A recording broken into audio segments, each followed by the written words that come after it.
You know, for kids in foster care, the dream of a college education is often just a dream until now. Yeah, the state system of higher education announcing a new plan to get those kids to college. That's the subject of tonight's Vegas Lost. Here's News 3's John Trainer. Yeah, from the justice system to the mental health system to homelessness, foster care, and the kids who age out of it all touch most of that.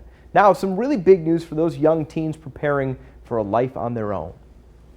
For foster kids, it is a dream that seems out of reach, but now the classrooms and campuses of colleges across the state are opening their doors. If the youth was in care at the age of 14, then they qualify for basically to attend any of our community colleges, state college, or universities free of charge up to the age of 26. The Nevada system of higher education announcing a new program, waiving almost all fees for foster kids, essentially giving them a free or nearly free chance at college, at community colleges, or state-run schools like UNLV.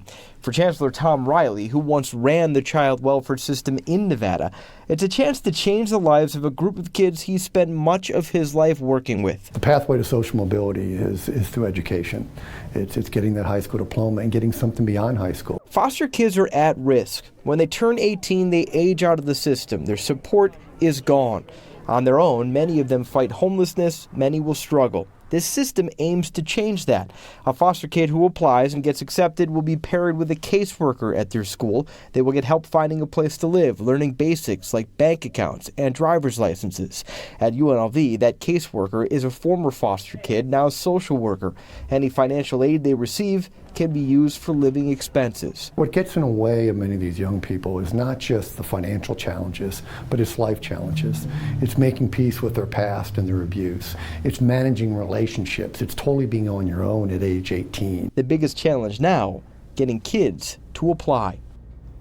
Part of the challenge will be getting the word out. State partnering with child welfare groups to get applications in the hands of kids. They want plenty of them to apply for this money. Well, you are helping to that end here tonight. We do what we can. Got to ask, money is always an issue. This sounds expensive. How many kids can they help? That's what we asked. There's no cap here. They said there's room for everybody. Right now, there's only about $115,000 set aside. They think they're going to get 40 or 50 kids this year, a very small percentage. They want that to grow and grow rapidly. I hope it does because, you know, with Wednesday's Child, we feature a lot of the kids in the foster care system. And what I've seen is once they age out, it's very hard to get them to engage or to plug into services like this. So hopefully stories like yours can get the word out and these kids can get plugged into that. That's the hope. All right, John, thank you very much for that. And we want to get your thoughts on the stories you see John do. And if you've got ideas that you'd like to see him check out, the email address for that is vegaslost@news3lv.com. And John is just heading out the door of the studio right now to get over to his computer. He'll be taking your questions and feedback live on Facebook.